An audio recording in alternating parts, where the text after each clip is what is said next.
गंमत म्हणून ऐकायचं. एकाने मला विचारलं, बाबा महाराज हे 16,108 बायका कशा असू शकतात? म्हटलं लौकिक उत्तर देऊ का? मला तर तो त्या कारणामुळेच देव वाटला.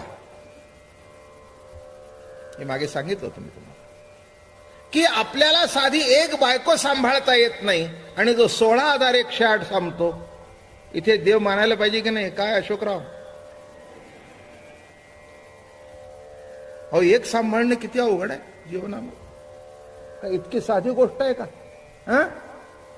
तिने 2 साड्या मागितल्या तर आपल्या कपाळाला आट्या उठतात. एक घेऊन दिली परवाना आत्ता पुन्हा मग 16,108.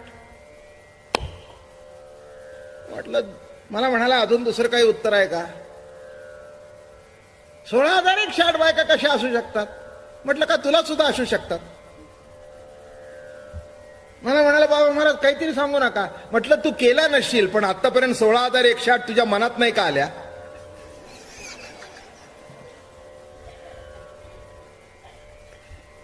मला म्हणाला, बाबा महाराज कधी वर्मावर बोट ठेवलं. सांग की, म्हटलं लहानपणापासूनची यादी काढ.